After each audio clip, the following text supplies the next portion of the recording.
Okay, so welcome to a new video. This one is going to be about the Xbox One. I know I said I would not go back on this subject, but I have decided that I'm going to, simply because Microsoft seems to be listening to the customers recently, and I don't think it would be fair to just shit on them continuously. So, the first video I made was 20 reasons why the Xbox One is a piece of shit. A lot of those reasons, well, not a lot of them, I would say about a few of them have, well, they aren't really relevant anymore, to say the least. Microsoft has fixed the problem.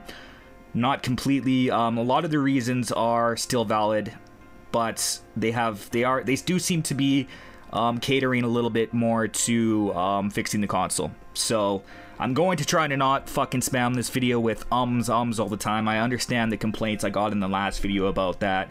A lot of people never got my sarcasm with saying the Xbox One is ugly and I wouldn't like it in my living room. Just so you guys know, that was sarcasm. It is ugly, but I really don't care if it was in my living room or not. So let's get started. How is the Xbox One improving? Looking at this list here, they have improved the UI, they have improved the consistency of the UX for updates and install progress. They've added additional USB keyboard support, improved NAT detection, Blu-ray quality improvements, significant performance and stability improvements. So how have they increased the performance? Well, like I said in the previous video with the Kinect, Microsoft's there was 10% of the GPU being reserved for the Kinect, which hurt the game performance for most games. So Microsoft and Xbox One, Microsoft Xbox One and Sony PlayStation 4 have a lot in common when it comes to hardware.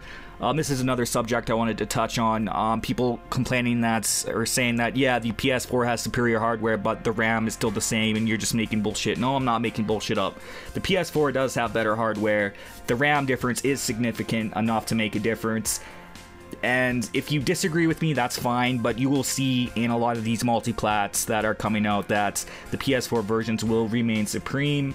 I'm not a PS4 fanboy. I would like to also say that I have problems with Sony and their online services when they charge, just like Xbox Live does for accessing your own internet connection. Like I've responded to people in the comments, there's no reason why I believe that you should have to pay to access Netflix, or that you should have to pay to access basically use your own internet connection. Yes, you are paying for your internet connection, but you should not have to pay a subscription fee on top of your internet connection fee just to play games online when they aren't even offering dedicated servers for these online games. It's the companies that are providing the servers, and that's why you don't see charges on the PC for online services unless it's like an MMO or something. Which makes sense, because with MMOs the servers constantly have to be up like all the time, and they are stressed a lot more, so the maintenance fees are a little higher. So it makes sense why subscription fees would be on MMOs. So to get back to the Xbox One, they have increased the performance by removing the 10% GPU performance at all times from the Kinect. So they have increased the GPU performance on the Xbox One.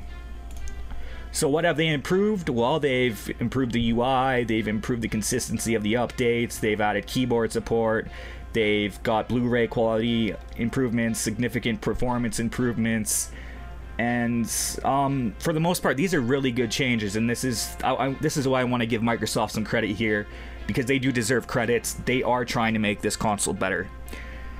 And I will eat my words, and I will say that if they continue doing this, this console will be worth buying. But as of right at this moment, I would say that it's not worth buying, simply because the exclusives are not really there yet, and the hardware or the software isn't really up to par. What's gonna happen is you're gonna end up buying the console, and you're not gonna really have many games to play on the console, except for a bunch of multiplats that you could play on PC or your 360, and exclusives that aren't really there, such as Rise, which is shit, Forza, which is really not that much different from Forza 4. What else? What other games does the console have here? Titanfall, which you can play on Xbox 360 and PC. There's no real good reason to buy an Xbox One yet. But I believe the console has got some potential because of these changes, and I will give Microsoft that. Is the console better than the PlayStation 4 right now? No, it is not, because of the hardware, because the PS4, because the PS4 is the better value overall in terms of the hardware you're getting and the exclusives you're getting, and the exclusive content that you're getting in a lot of these multiplats, such as the new game coming up called Destiny is going to have some exclusive content for the PlayStation 4. So if you have to buy a console, you need it, I would buy the PS4 right now. And I'll just leave it at that. Sure, all the other reasons I've stated in my other video that where Microsoft hasn't really changed much remain true. Microsoft removing the paywall to access Netflix and to access a lot of these online services is fucking great.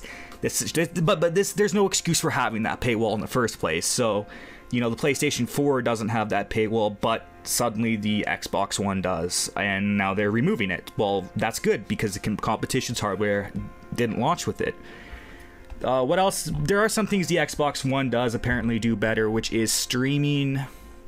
So if you're a streamer, I guess the Xbox One would be a good choice. As for the UI, me saying it was a knockoff of Windows 8, even if they're the same company, I don't really expect the exact same UI, which they aren't the exact same, but to begin with, I didn't like the Windows 8 UI to begin with, and I don't really like the Xbox One UI. It's like a bunch of boxes on a black screen with some like art, a little bit of art, but it's not a great interface to me. It's not a great UI. And the controller still fucking pisses me off. I still don't like the controller. I don't like the small analog sticks, the upper buttons, or the upper top bumpers or whatever I don't like. But outside of that, it's got potential to be a good console, because Microsoft does seem to be listening. So that's great. Whether it's because of all these videos people have been putting out, not just me, which is provoking them to improve the console, or if they're just doing their job and improving their console. Whatever it is, I'm happy, and I give Microsoft credit for that. Still not the greatest console to get right now. Not a PS4 fanboy. I prefer the PC. I've always preferred the PC in terms of gaming.